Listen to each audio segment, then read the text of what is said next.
ለብዙ እህቶች ወንድሞች እንደሚጠቅማቸው እርግጠኛ ስለሆንኩ ሶስት ዋና ዋና ነገሮች እንኳን ለጾመ ነነዌ በሰላም በፍቅር አደረሰን አደረሳችሁ። ውድ ኦርቶዶክሳውያን ቪዲዮ ግን ለብዙ እህቶች ወንድሞች እንደሚጠቅማቸው እርግጠኛ ስለሆንኩ ሼር፣ ኮፒ ሊንክ በማድረግ ኮመንት ላይ ጾመ ነነዌ እያላችሁ ጻፉልኝ። ጾመ ነነዌ ከሰባቱ የአዋጅ አጽዋማት መካከል አንዷ የሆነች በነነዌ የሚኖሩ ሰዎች በሰማይ ከወረደባቸው መከራ የዳኑባት፣ ሱባኤ የገቡባት፣ እግዚአብሔርም መሐሪነቱን ቸርነቱን የገለጠባት እጅግ የተወደደች ጾም እንደሆነች የምናውቅበትና የምንረዳባት ድንቅ ጾም ናት። ይቺ ጾም በየዓመቱ 3 ቀን ትጾማለች። 3ቱም ቀናት ሰኞ፣ ማክሰኞ እና ረቡዕ ነው ሁሌም የምትጾም። በዚች ጾም ግን 3 ዋና ዋና ነገሮችን ማወቅ አለባችሁ።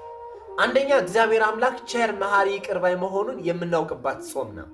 ይህም እግዚአብሔር አምላክ የነነዌን ሰዎች ከሕግ የወጡ ስርዓቴን አልጠበቁም፣ አምላክነቴን ክደው ጣዖት አመለኩ ብሎ እነርሱን ለመቅጣት ሳይሆን የፈጠነው እነርሱን ይቅር እንድላቸው ሂደህ አስተምራቸው ብሎ ነቢዩ ዮናስን ልኮልናል። ዛሬም እኛም ምንም በኃጢአት እና በመከራ ውስጥ ብንሆንም ብናጠፋም ይቅር ይለን ዘንድ ካህናትንና የንስሐ ሕይወትን ለእኛ ሰጥቶናል ማለት ነው።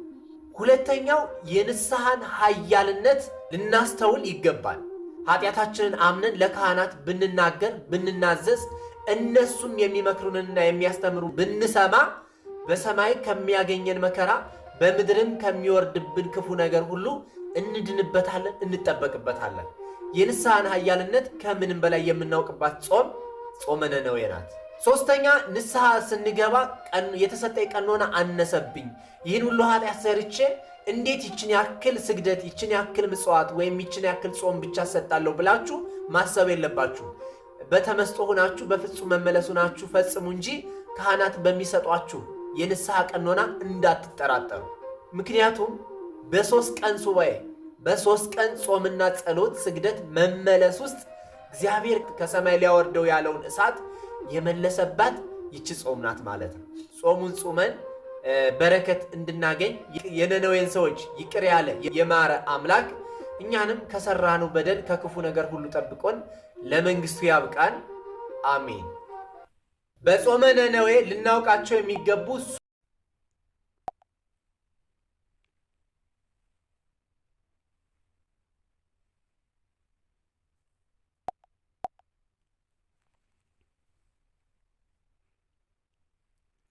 በስመ አብ ወልድ ወመንፈስ ቅዱስ አሐዱ አምላክ አሜን።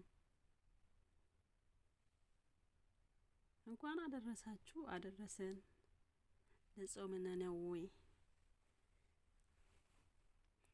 ጾመ ነነዌ የንስሐና የምህረት አዋጅ በኢትዮጵያ ኦርቶዶክስ ተዋሕዶ ቤተክርስቲያን ስርዓትና ቀኖና መሰረት ከሰባቱ አጽዋማት አንዱ ጾመ ነነዌ ነው።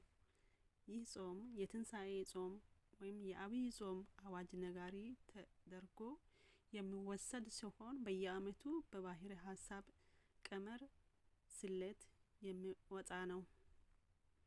በዚህ መሰረት 2018 ዓመተ ምህረት ጾመ ነነዌ ጥር 25 ቀን ሰኞ ይገባል። ነነዌ ማን ናት?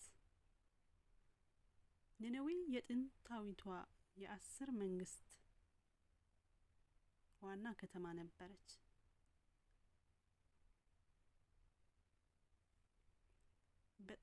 በጤግሮስ ወንዝ ዳርቻ ላይ ትገኝ የነበረች ሲሆን በወቅቱ በስልጣኔና በንግድ እንቅስቃሴዋ የታወቀች ታላቅ ከተማ ነበረች።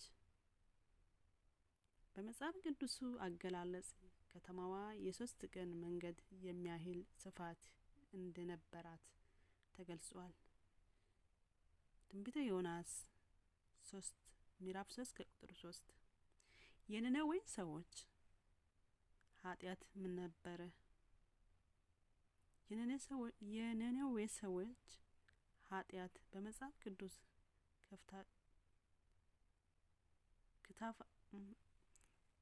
ክፍታቸው በፊት ወጥተዋል ተብሎ እንደተገለጸው እጅግ የበዛ ነበር።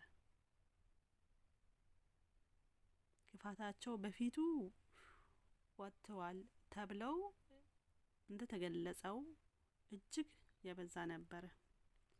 ዋና ዋና ጥፋቶቻቸው ጣዖት አምልኮ፣ እውነተኛ አምላክ በመተው ለፍጥረታት መሰገዳቸው፣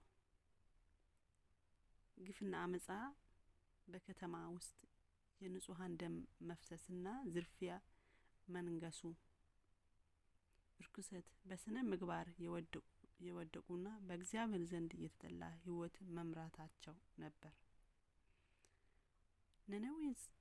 ጾም ነነዌ ለምን ተባለ?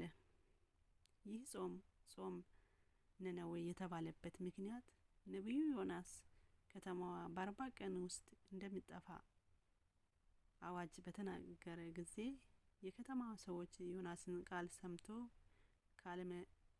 ካለማመን ወደ ማመን ተመልሶ ከንጉሱ እስከ እንስሳት ድረስ ለ3 ቀን ለ3 ሌሊት በታላቅ ትሕትና ስለ ጾሙና ስለ ጸለዩ ነው። እግዚአብሔር ንስሐቸውን ተመልክቶ ከመጣባቸው መቅሰፍት አድናቸዋል።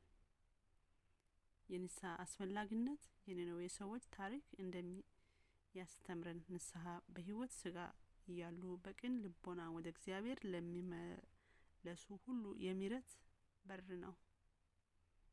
የነነዌ ሰዎች በእግዚአብሔር አመኑ፣ ለጾም አዋጅ ነገሩ። ከታላላቅ ጀምሮ እስከ ታናናሽ ድረስ ማቅ ለበሱ። ትንቢተ ዮናስ 3:5